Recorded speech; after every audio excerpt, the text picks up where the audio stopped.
Welcome everyone. Today is our second day of our conference, and we will discuss on this future-ready business in a disrupted world. We have our president of Paris Graduate School, Dr. Soha Akiki. She is also president of Innovative Academic Research Publishers. Also, we have our other speaker from Skittree. This is a very impactful tech companies from India, Conor Dixit. Also, we have our scientist, Dr. Fred, Professor Dev. Also, we have Pacific Rim Business Councils. It's one of the business councils in between North America and Global South. Roslyn, she is a Chief Operating Officer for Pacific Rim Business Council. Also, we have our partners, Africa Youth Kingdom. They have more than 2.3 million people. Dr. Melanie joined today's program. And before I go give a chance to Dr. Soha Akiki, I just want to introduce that we are introducing Innovative Academic Research Publishers.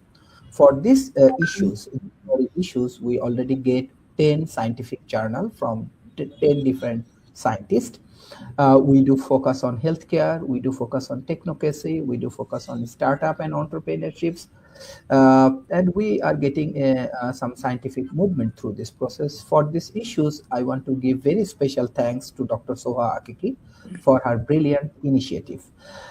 Secondly, our sessions we are publishing through all of the global media like Pod TV, like Good News. B-Lab is one of the conjunction in between Japan and Stanford universities and 800 corporations working in this ecosystem. Also through Pacific Rim Business Councils, and through all of the global network, including Amazon and Roku. So thank you everyone for joining today's session. First, I want to give chance Dr. Soha Akiki, President, Paris Graduate School, and President of Innovative Academic Research Publishers. Dr. Soha. Thank you, Dr. Sharif. Thank you and welcome.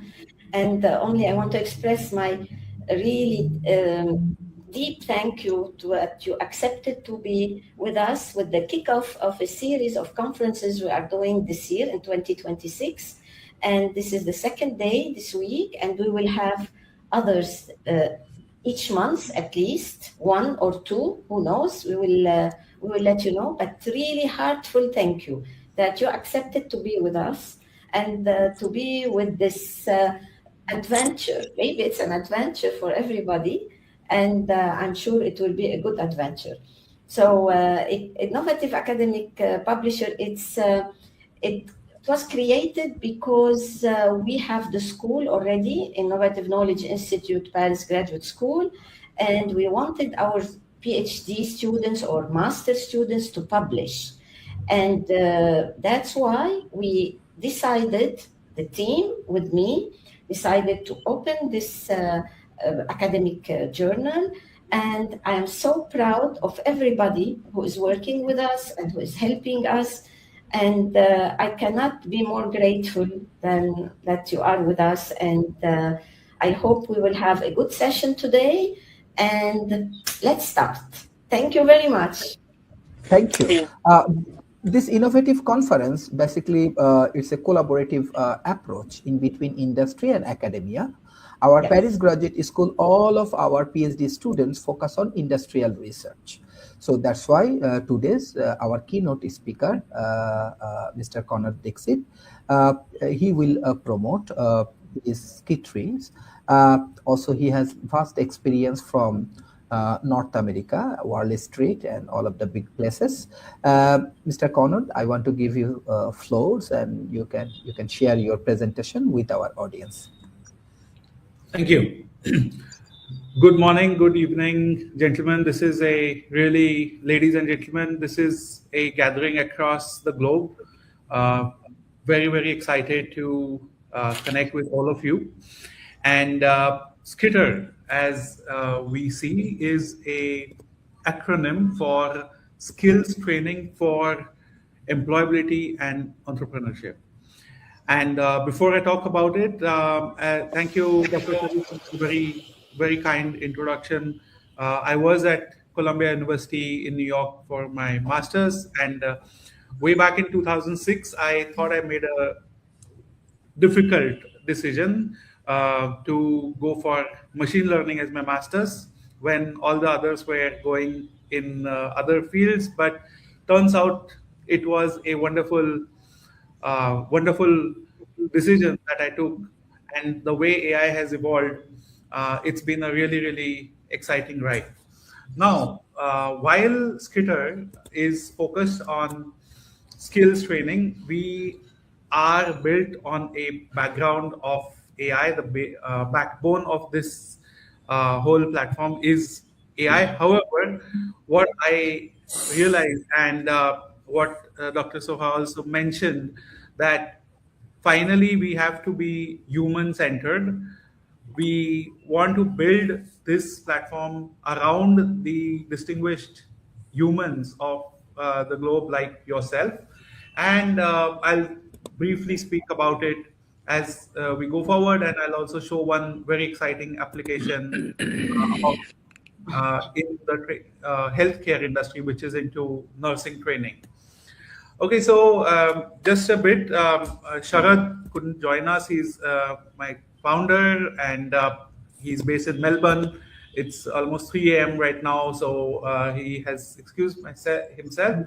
However, he has been researching on this topic for a couple of years before building this concept, and that is where it has a really live application of the challenges that we faced in the industry. And myself, as I have built data science solutions for the past decade plus, I realize that it is sometimes easier to train the machine learning models. However, it is more important that people should realize their potential. And the way majority of the education is working right now is having a big challenge, what we call as a forgetting curve, because the professor comes, professor talks, teachers, students listen and they forget, because a lot of them are working towards the attainment of a certificate. They are working towards attainment of a degree. Whether they are really working towards attainment of knowledge is the question, and that is where Skitter brings a differentiator, that we are an 80% practice and 20% theory based learning. Because when a student learns through practice, when they learn through their own effort, that is where the true outcomes are delivered. And the way current syllabus are structured, a lot of focus is thrown on content. There is a lot of content given, a lot of books to read, a lot of journals to memorize. However, that causes a lot of overload to the way students are learning. And here, what we are doing is we are doing a bite-sized learning. We are doing a automated assistant which will talk to you, and the most important is you will be able to do an interactive session with the platform in a way that you will do with a friend, with a mirror. It's like a magic mirror, doesn't only show you yourself, however, it also tells what you could do better, what you just did, what you just said, what part of it could be better, what was the right thing to take in that situation, and then build on that. We have many features, and the whole platform is built on personalized learning. So it starts with the assessment of what you know as a learner, what are your strengths, what are your improvement areas, and the whole course is then structured around you, and not structured around the university, not structured around the syllabus, but it is structured around the most important person, that is you. And with the various modules that you can learn in bite-sized features. Then what we call dojos are practice areas in the term of in the world of martial arts.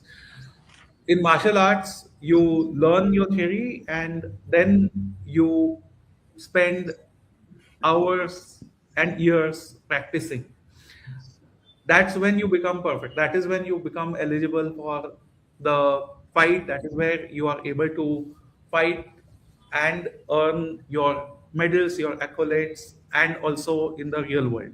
So that is where the AI agents that we have, they allow you to do this kind of a real world practice and outcome. When we say we are a platform focusing on employability, see, whether it was Wall Street or whether it was here in India hiring for some of the best institutions, we always faced a challenge that the resume of a person and the personality are two very different things. Now imagine if we merge both of them and say we do not go for paper resumes anymore, we do not go for say GPT curated resumes anymore, but everyone has a 60-second video resume, which is what we call skills, which is skill reels. You not only know and understand what that person is, but there are various aspects of the personality that can be deciphered in the analysis of their 60 seconds of speaking.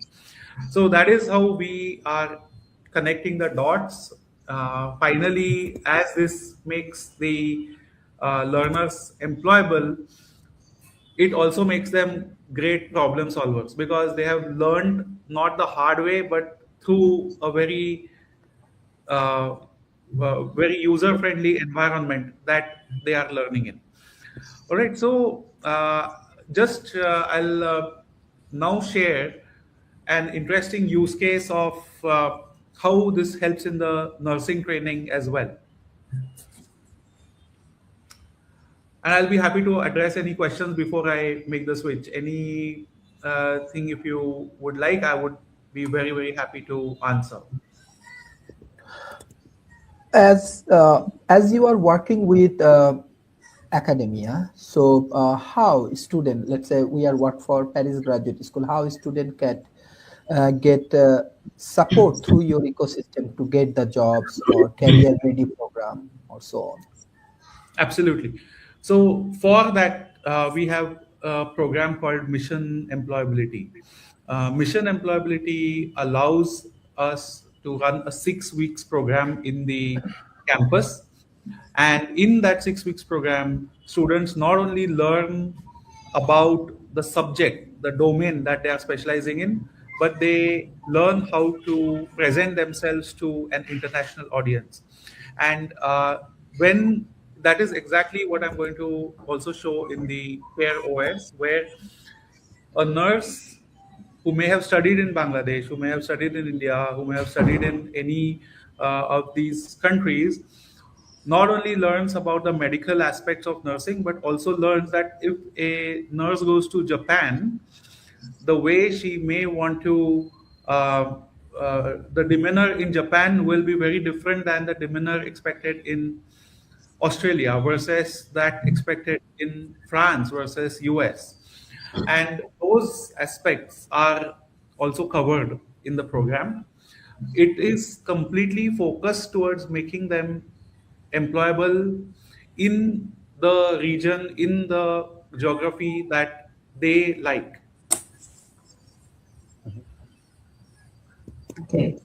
All right. So and the way I'm showcasing a scenario for nurses, the same way there are many other scenarios. For example, we are also working on saving some dying arts and crafts of India. We have tied up with a NGO who has such art forms that have only like 10 artists remaining, and all of them are above age of 65.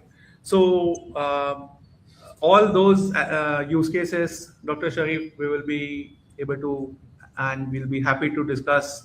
But right now, let me focus on one area that we're solving, and I'm sure Would love to connect with all of you to discuss further.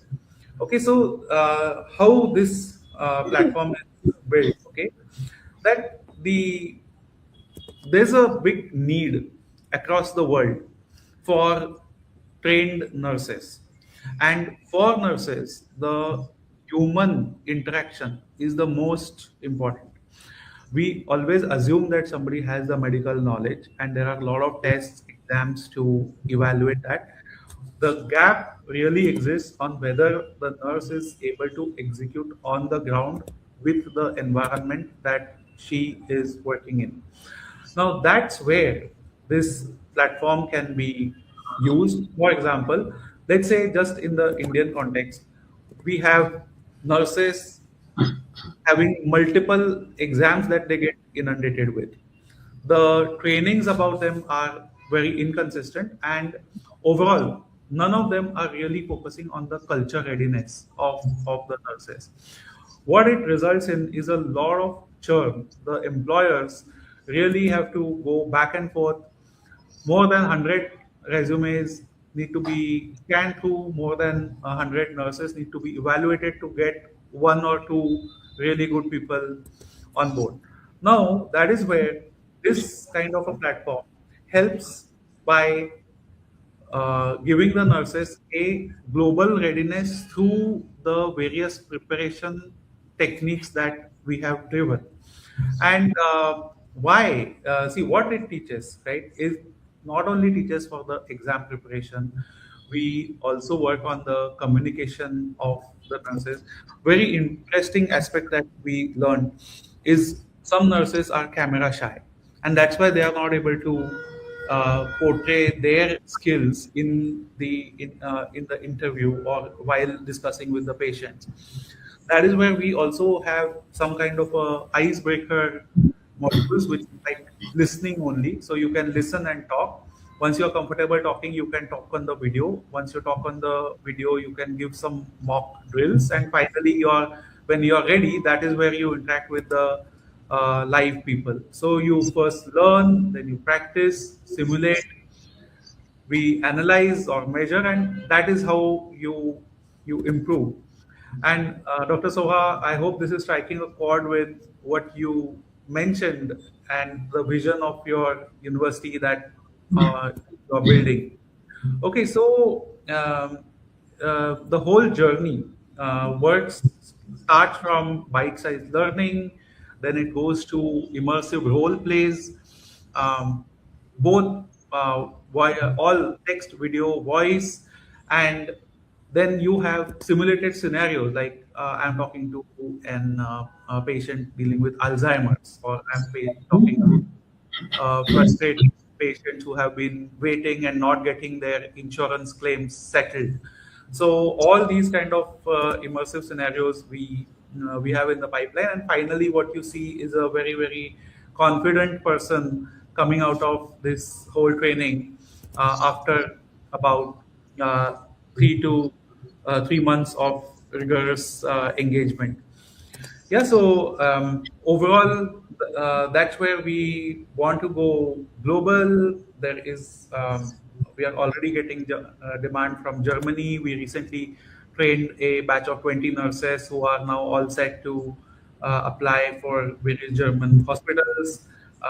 There is a lot of interest that we are seeing from the GCC countries. Likewise, there is all the European countries that Sharad himself is in Australia, and we are in talks with the Australian government. Japan is the market. Dr. Sharif, we recently talked, and we are really excited of how we can unlock doors in Japan. But sky is the limit, and most importantly, the outcomes. What we are trying to deliver is results of the field and actual impacting of lives through theaters. So I'm more than happy to answer any questions from such a immensely talented set of people that I'm speaking to. Roslyn, I think you have some question. You raise your hands. Yeah. She's from Pacific Crime Business Council, and she is a Chief Operating Officer for PRBC, one of the largest forum from North America. Wonderful. Hello, everybody. So nice to meet you. My name is Rosalind. Currently I'm in Nairobi, Kenya, that is in Africa. It's really nice to meet all of you.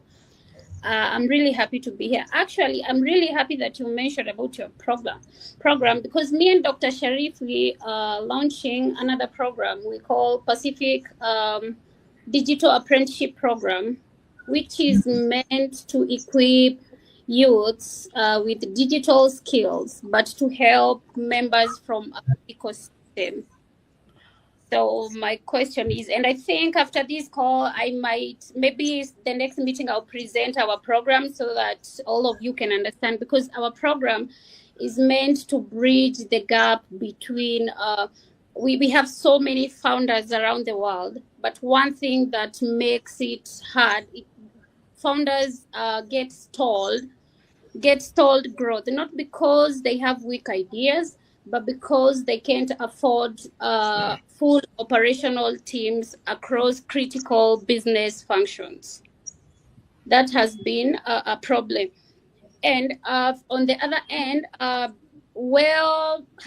potential digital talent and technical professions lack structured and real world execution. So my program is to make sure that we bridge that gap. We train the youths, and now the founders get affordable work execution. So my question was, do you assist your students to connect with organizations or ecosystem that can get, so that they can get employed? Because your program, yeah.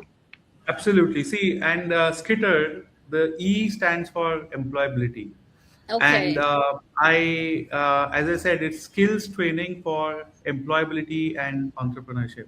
And exactly what I would love to share with you is this is how we create these video resumes, and we have created a complete portal called Hire Skills, which will help organizations to connect with students, learners, evaluate them, put their job postings, match the same with match students 60 seconds resume with what they need, and choose whether or who is the best fit for them. And in this process, students also learn. I can't hear you. Am I the only one who can't hear you? Hello? Can the others hear me? I can hear you. Yeah, I can hear you. But maybe she has to log in again, like happened to me. Dr. Soha, as you have many students in Paris Graduate School, do you have any questions for these tech companies? I will. I was going to ask him to share the website. Sure. I prefer going and reading quietly. Yes, it's very interesting. Yeah. So, Dr. Soha, we have deliberately kept the website a bit low key because we are mostly B2B. However, we'll be happy to set up a detailed demo and even walk you through some of the features that we just talked about. Okay. Rosalind, can you hear me now?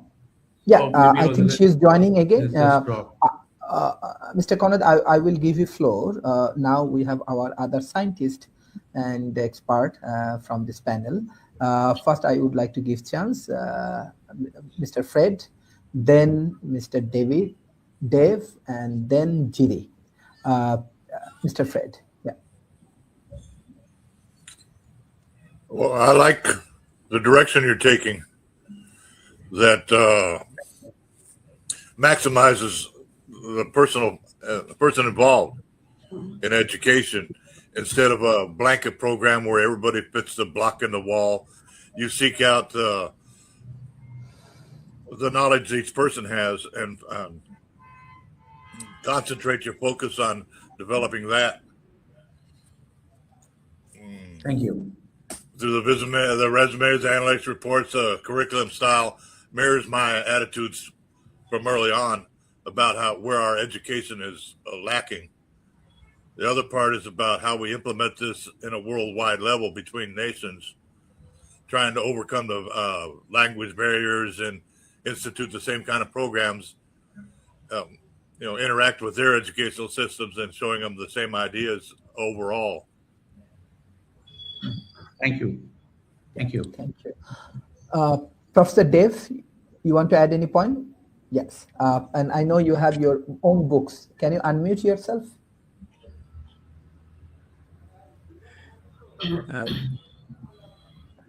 This is not my field. So I think, in a sense, I'm in the wrong room. My work is with elementary school children and their parents, helping them to learn how to save energy, water, and money and create a clean, green future. The hypothesis is that all of this talk at the top isn't reaching the bottom. And we have to create bubbles of change at the local level that then rise to the top. So I'm working on climate change, starting at the local level, working with families, getting them to go green, save energy, save water, save money, and make clean, green decisions so that then permeates up to the top and everything changes. But it has to change from the bottom to the top. And unfortunately, so far, all the discussion has been at COP 1 through 30, where they've discussed at the top 100,000, mostly men, fly into somewhere in the world, and they talk about climate change, and then nothing happens. So what I'm trying to do is instigate that something to happen. So that's my field, and I'm kind of painted myself into a corner. That's where I'm going to be. Professor Dave, actually, as this is a conference, you can share your book, Green Actions, and hopefully our audience can get more information. Other speakers, you can share your scientific book and your knowledge with our audience. Professor Dave. And Professor Dave, actually, in the research that we did, it is proven that if the children's mind is trained early on, they learn much easier. And in that, we are actually working with a elementary school as well of students in the age range between 5 to 10 as well. Yeah, those are my people. Okay, thank you. Jiri, you want to add any point from Czech Republic? First of all, thank you very much, Dr. Sharif, for allowing me to be here. Thank you very much, everybody, for having me the opportunity and honor to be with you guys. I greet you from the Plzeň. This is a smaller town in the Czech Republic in the Central Europe. And I myself am a teacher. By origin, I have been teaching English language for 30 years. However, recently I have started building communities, and I do online business customized communities. So put a question to you. Do you have a community, or are you building a community around people who are interesting and important for your project at the moment? Ask yourself this question. And I would be happy to share with you about these topics, and not only these topics in the future, and meet everybody here, because I'm listening to everybody and it's very interesting. Thank you for being here. Absolutely. So, very pleasure meeting you. I would like to say content is only as good as its creator. And what we have is a big group of domain experts who we call forward deployed domain experts. They are the ones who are championing this content. They are the ones who are helping to create this content. And they already have big communities that they are associated with, they are respected in. what we are doing is we are creating an overarching community as well, where a doctor can talk to a research scholar can talk to an academician can talk to an industrialist, and that is where the dots will connect, and this whole ecosystem will grow. Yeah, thank you. We want to focus on Africa because Africa also improving a lot through education, through healthcare, and the Western world heavily supporting African community to uplift the people. Roslyn, so what's your views about education and healthcare in Africa? And if you want to share something about your Kenya, your country, you can share with our audience. Yeah. Thank you, Dr. Sharif.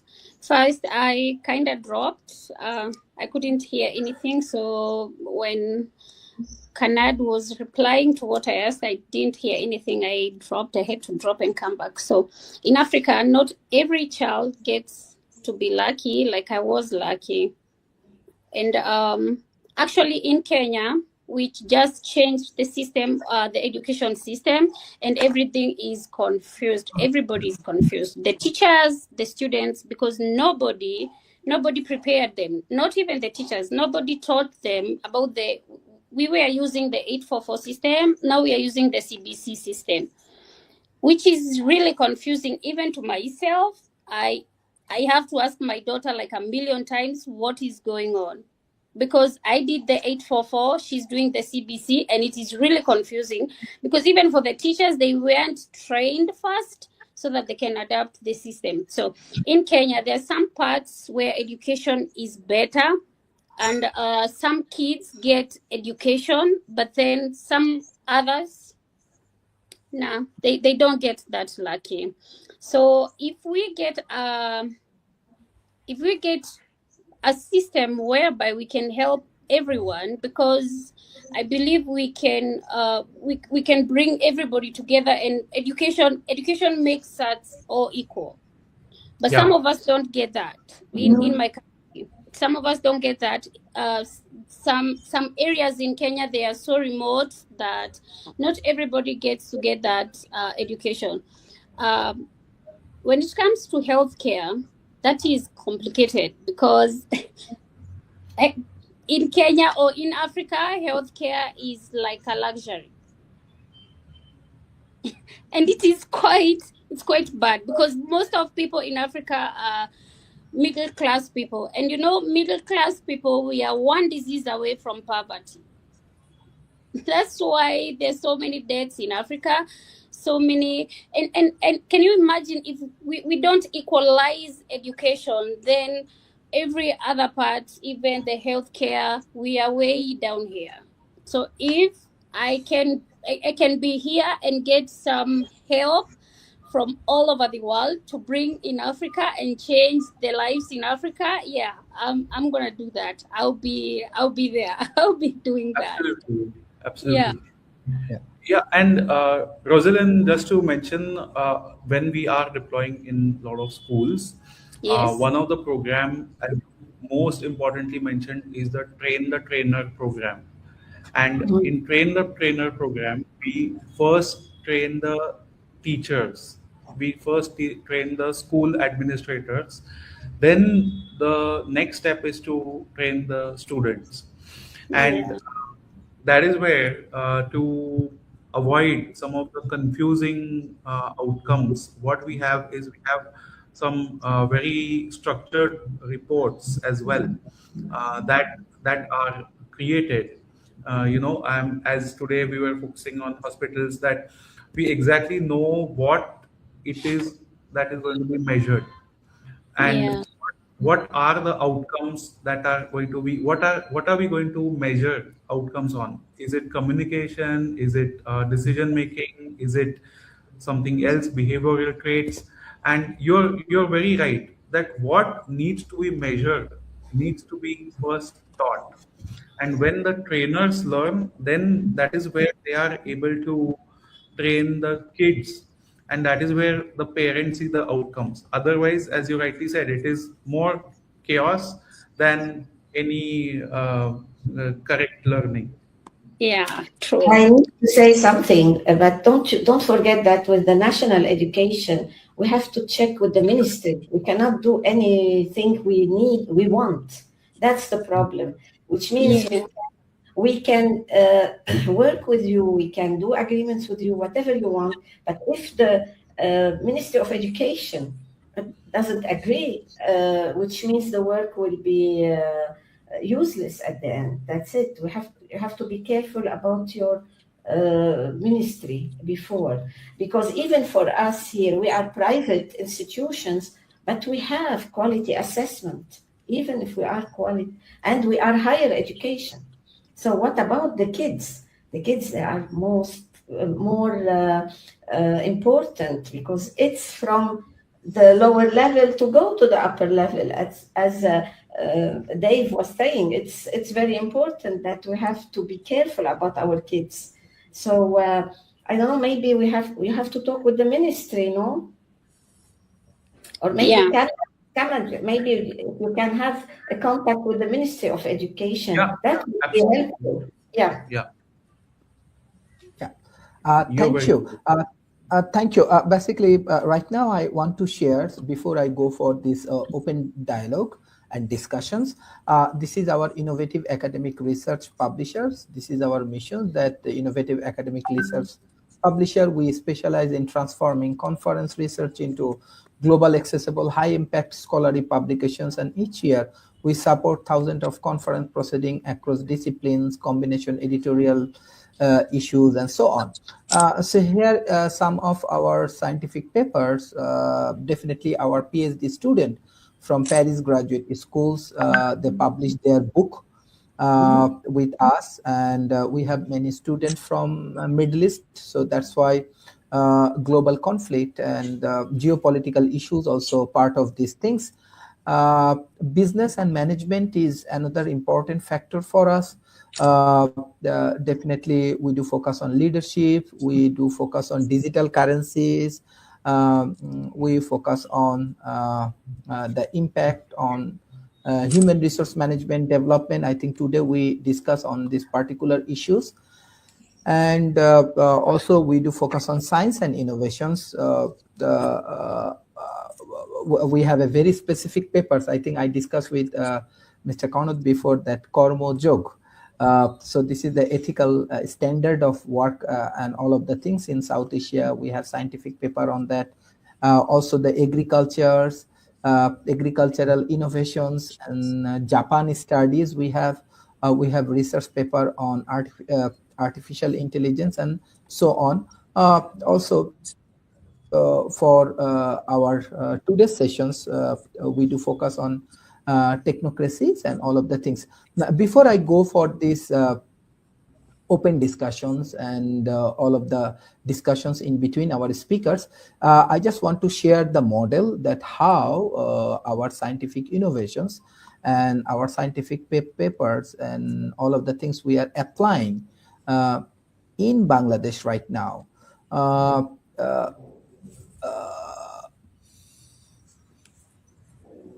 Okay. So this is the missions, like, you know, what we are discussing, what Skittree is doing, or what Paris Graduate School is doing, Pacific Rim Business Council is doing. So they are working like a catalyst. So let's say Bangladesh is 171 million people. India, definitely they have 1.5 billion people. So this is the reason they're the highly density populated countries, and 57 to 60% people are youth. So for that particular issues in our through our research, we identify catalyst is an approach. By this way, we can create a synergies in between entrepreneur, academy, financial institutions, corporations, and governments. And in the present world, we are transforming our ecosystem with modern science, engineering, and technologies.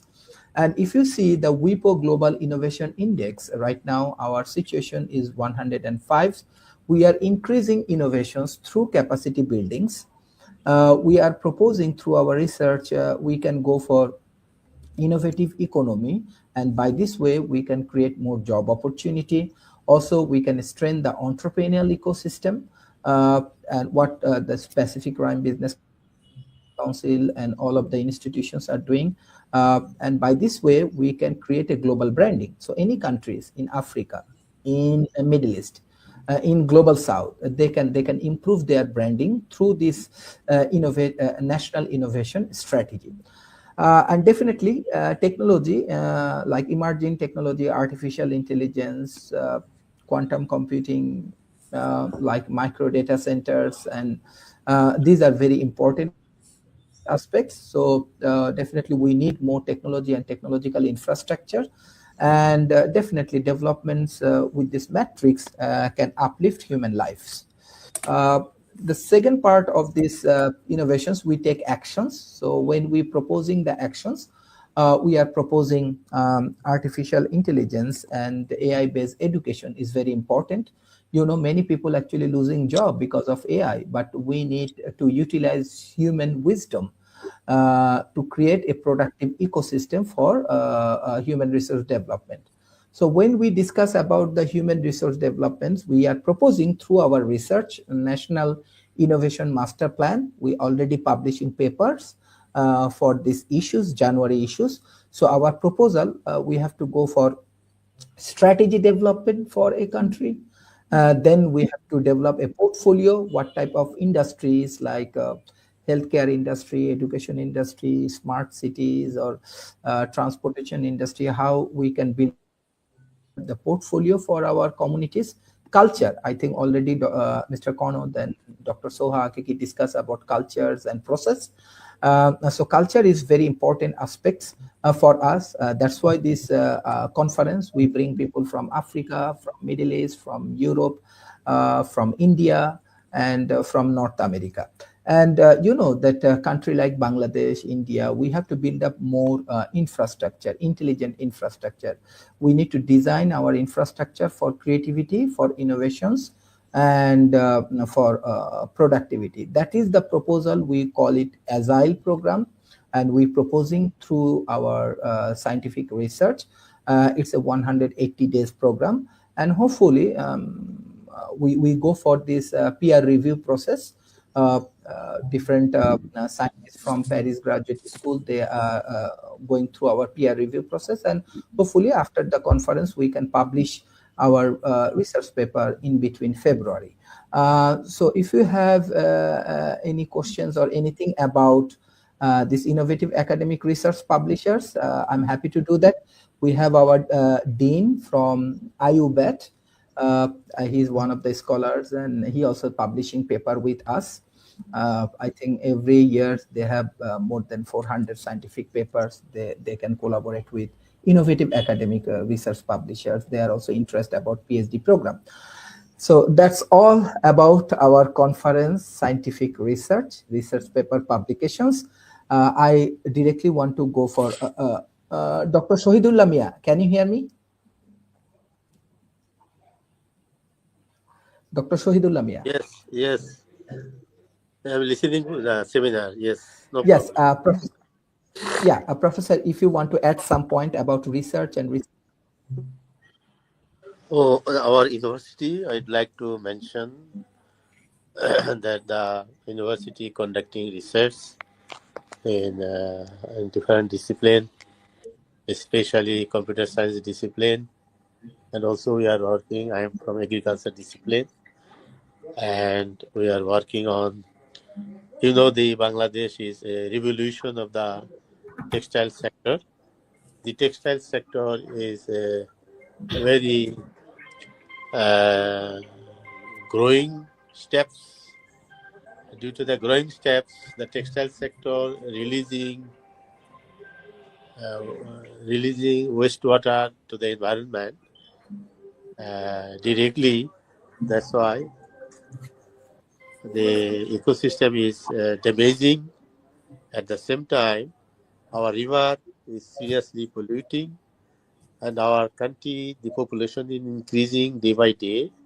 On the other hand, we are degrading our land, we are degrading our river system, and the pollution is so serious due to the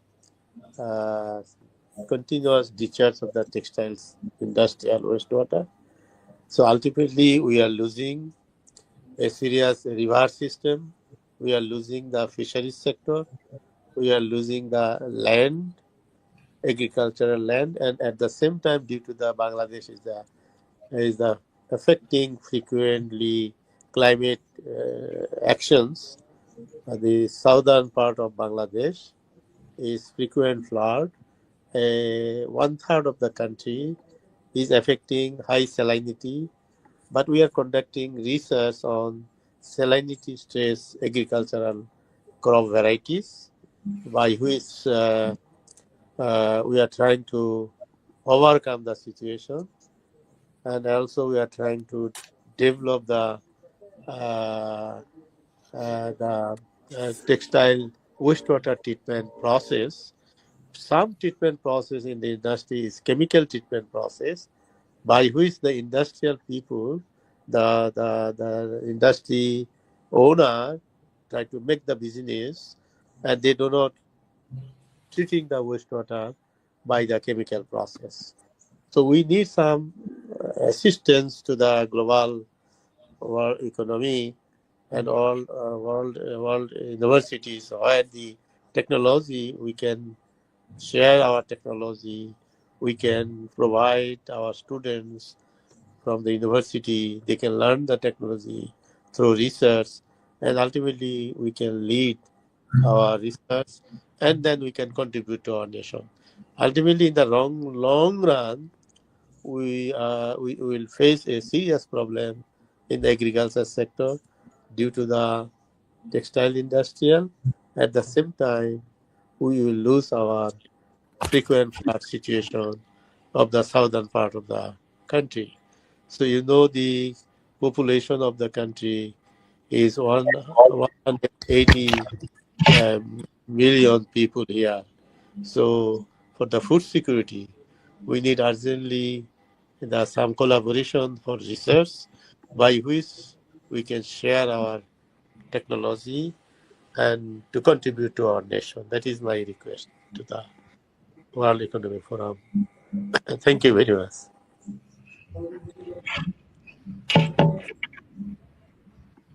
Thank you, Professor. We want to welcome more research paper from IUBET. I know that you are publishing a lot of research papers, and you are one of the great scholars.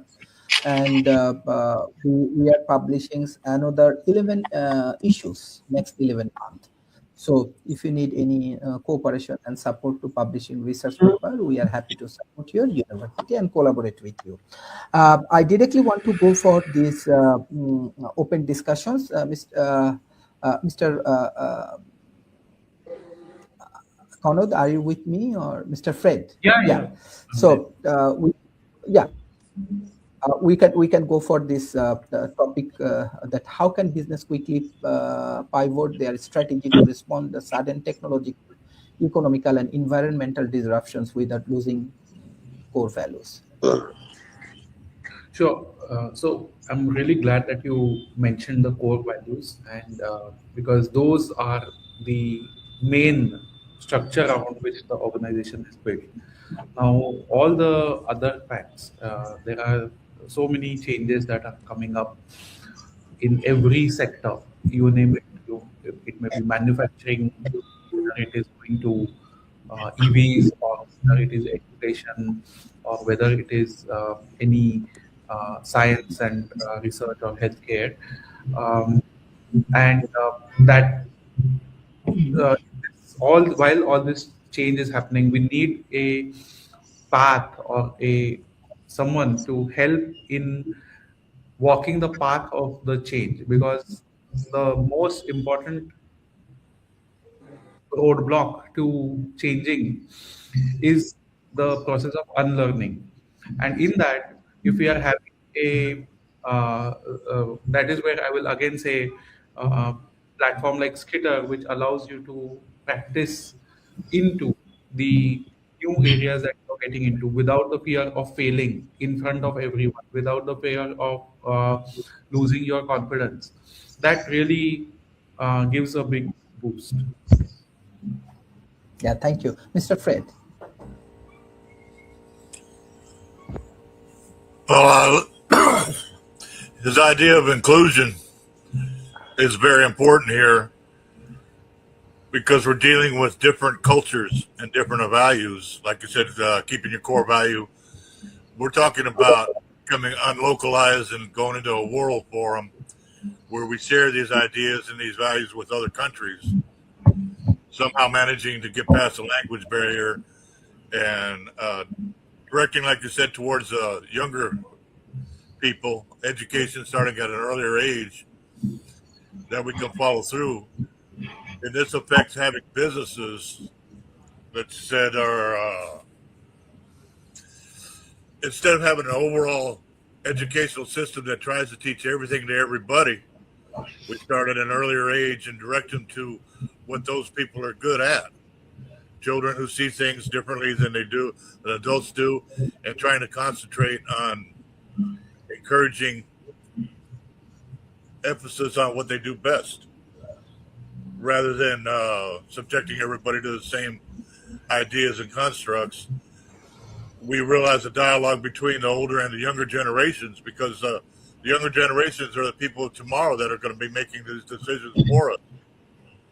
When we become a world economy, when you value what you're building in one place and trying to see another place where they're building a little bit differently and incorporating both ideas together on a world stage. Thank you. Dr. Soha, do you have any? To be honest, it's feasible. Yes, we can.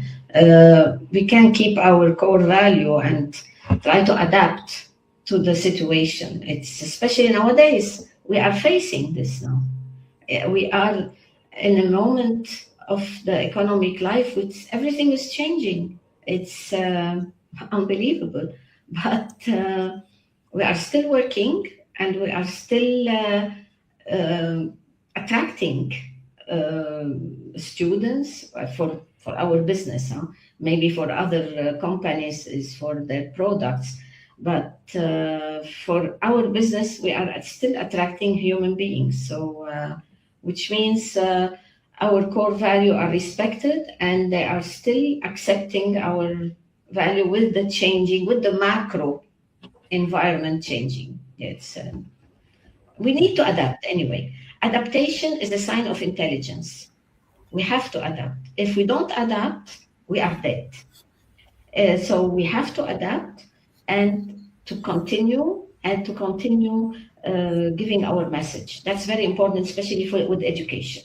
Education is not any business. It's a very important business, which is we are working with our future generation. So this is very important. It's not like any product. It's a mission, education. It's showing that core values have to be adaptable. Exactly, yes, we have to. They have to change along with what we learn. Yeah.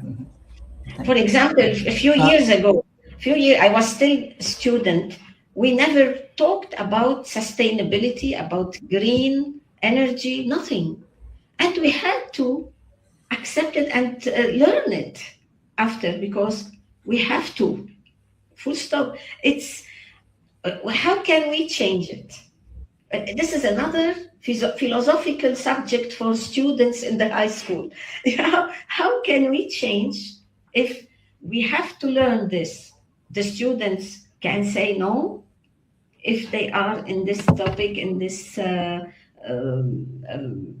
business or whatever, in this major, they have to do it if it's included in the curriculum.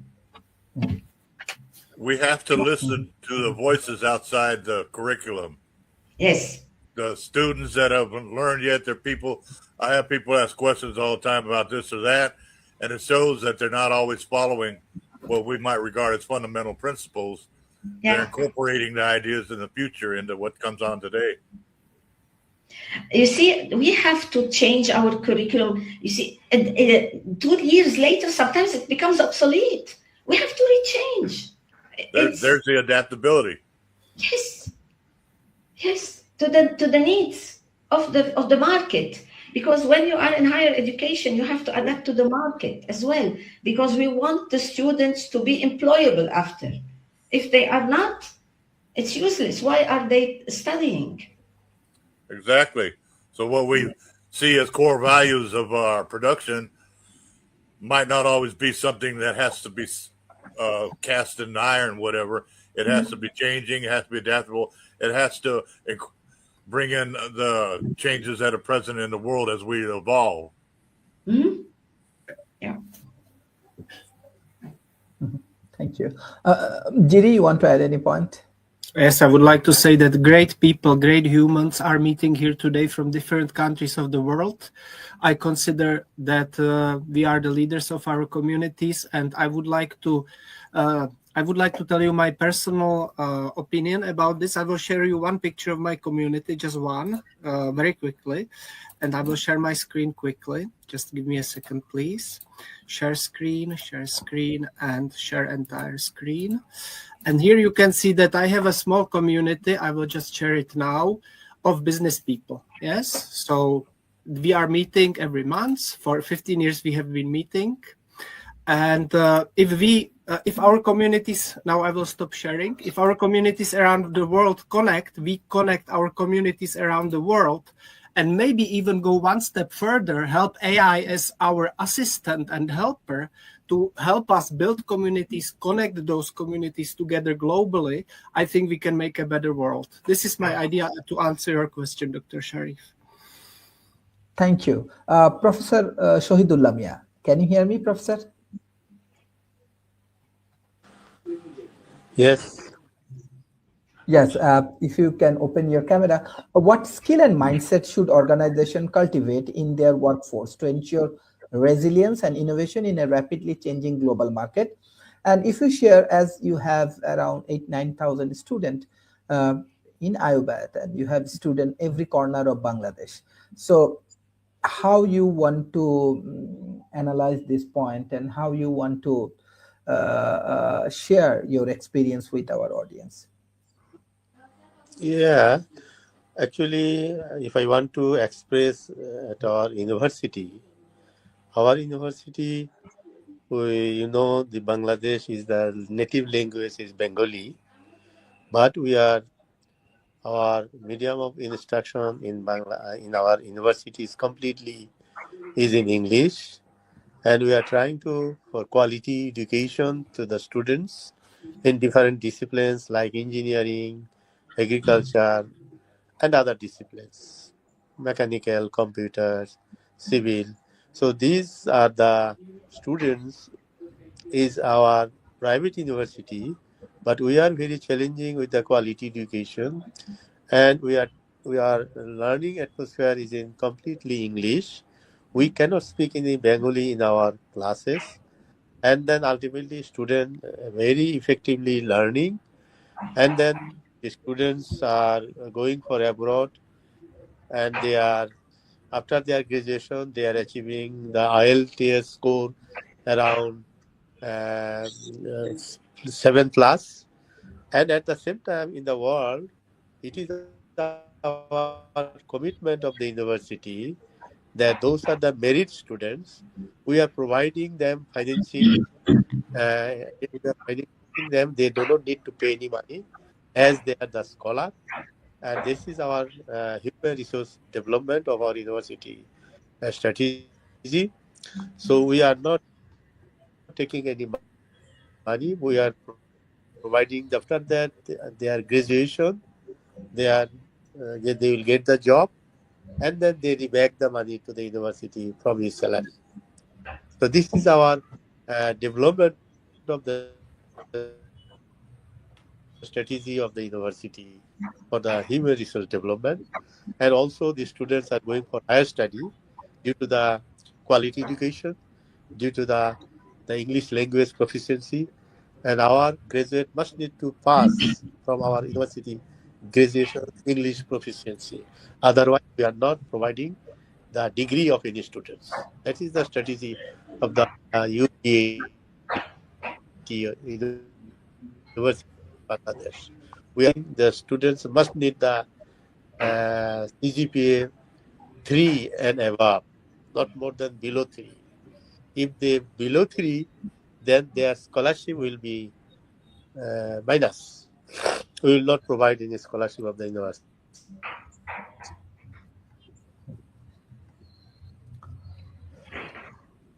Thank you, Professor. I have So to in go this for way, the. we are not making any business Mhm. of this university. We are trying to research development. That is our views of the university. Thank you, Professor. We want to invite your student for our Paris Graduate School PhD program.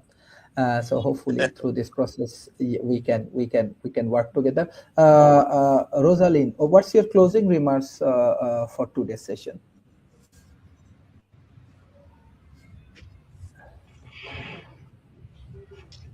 Can you unmute, please? You're mute, Rosalie. You're mute. Cannot hear you.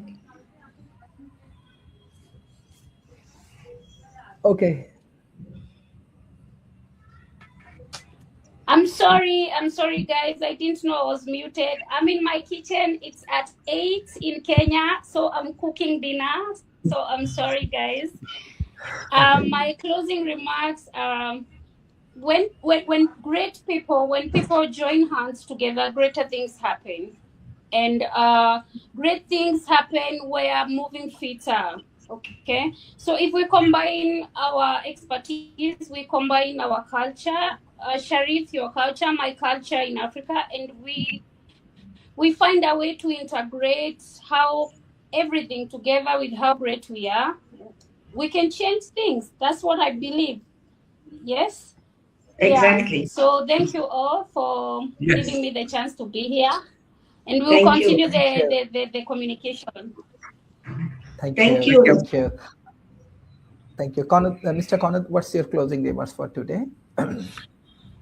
I echo what everyone said. Finally, we are one world, and together we can make the change happen. And Dr. Sharif, you are doing an amazing job getting people from all the continents together, everyone with a different perspective, everyone with a different expertise.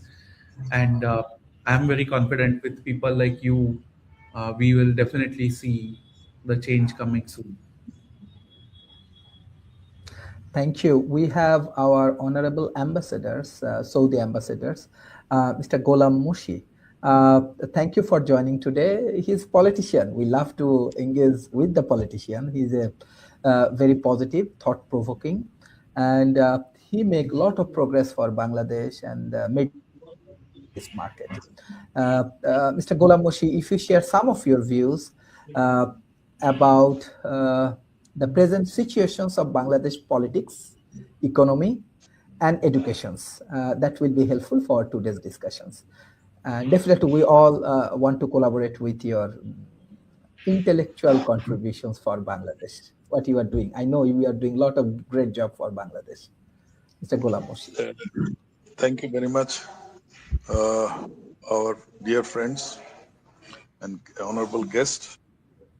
I served as Bangladesh ambassador to Saudi Arabia for almost nearly 6 years, from 2015 to 2020, and also represented Bangladesh in the OIC as well as Islamic Development Bank. And previously, I used to work for multinational oil companies, British Petroleum and Total Oil. And so you can say jack of all trade, master of none. So actually, you see, Bangladesh is a very densely populated country. It is 180 million people in a small area of 56,000 square mile, which is, you can say, it's the most densely country in the world, you may say. It is not only 56,000 square mile. Out of 56,000 square mile, about 1/4 is water, rivers, lakes, and it starts from Himalaya down to the Bay of Bengal. So basically, Bangladesh is a delta, and it is. We were under British rule, colony for 200 years. Then we became independent in 1947 as East Pakistan. Then we broke away from West Pakistan in 1971, and now we are called Bangladesh. So actually, the people are, you can say, very resilient type of people. We experience flood, cyclone, tidal bore almost every year. But still, the people, as soon as the flood water recedes, the people, you can see the smile in their face. So, our people over this century knows how to live with all the natural calamities, cyclones. It's unfortunate, but we have no choice. You cannot shift the country. So, but anyway, the people are happy. Economy is challenging, especially in the last few years because of world geopolitics. And our main export item is ready-made garments, clothing, where about 8 million, mostly female workers are involved. We are next to China in clothing as export. And other than that, our traditional export item was jute, which is used to be used for second, but that is almost over. So clothing is our main item. And the economy has been mainly based on remittance by our expatriate workers, which our Bangladeshi workers, around 10 million, are working abroad, mainly in the Middle East countries, Europe and other countries. So their remittance, which is around $25 billion officially, unofficially it reaches $35 to $40 billion. It has kept our economy running. So it's not, we have very little natural resources, small gas reserve, and we can say that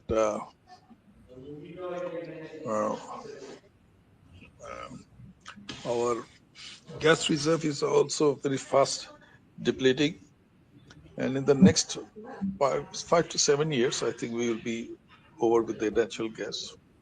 So we are not going to have easy time. It is going to be very challenging in the coming years. Politically, we are, two major political parties, and the third one is religious parties, but mainly the most important religious party is based on Sufism. Sufism is basically peaceful, So, but we have also a political party called Jamaat Islam, which is sometimes they are a little bit tough, but their representation is very minor. It's not a major threat to our country. We are okay, I should say. But the most challenging is unless we could have our economy running in the proper direction, the country will face serious challenges and uncertainties. And if the country goes for uncertainties and challenges, then, with the crisis of economy, it gives room for growth of some extremists. They try to take advantage of the situation, so it has to be contained, no doubt. So in any case, we have to improve our economy, our safety and security, because if this Bangladesh becomes vulnerable,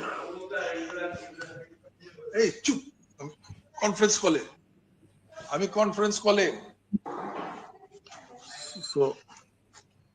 So if Bangladesh become economically some difficulties, it will give rise to some extremist forms, and if extremist people comes over, then it will destabilize the whole region, because our next door neighbor is Myanmar and India. They are the two major countries India is having 2/3 of our border, and 1/5 of our border is Myanmar. Myanmar, as you know, it has been run by the military regime. They are fighting with various insurgency. On the northeastern part of India, it is also, they have internal problems in India. They call it Seven Sister State, which is also a breeding ground for insurgency. So in any case, Bangladesh should have a stable economy, a stable government, and they, I should say, must ensure the country runs in the right direction so that there is the political situation in this country is stable. The government should give good governance, ensure good governance and stability. Otherwise, if Bangladesh becomes unstable, the whole region will be affected. India will have a very tough time ensuring that regarding the security of their own country, as well as Myanmar, as you know, some problems is going on with the Myanmar military regime and the some local population. And so Bangladesh have to be, in any case, we must develop our economy to be on a strong foundation to ensure the peace and stability, not inside the country of Bangladesh, but for the whole region. And that is the general scenario of the country of Bangladesh. I'll be happy if you have any queries regarding Bangladesh, so I will be happy to address. Thank you. Thank you, Mr. Gholam Moshi, for your excellent contributions. And we need more good politicians like you who can help to go for this regional peace. Mr. Fred, what's your closing remarks for today?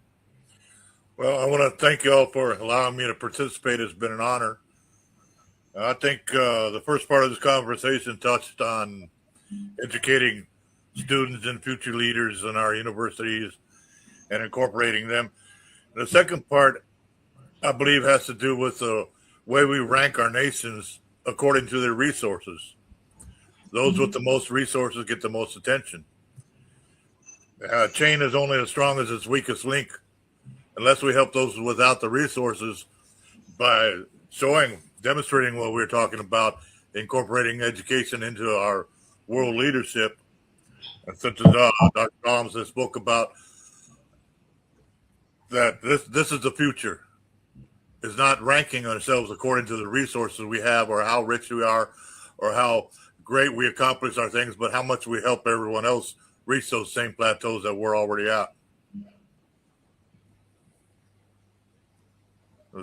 Getting them all together on a world level on the same page, looking for the same concepts and developments to encouraging the future of humanity itself as one nation, as one world, rather than a bunch of nations all grouped together.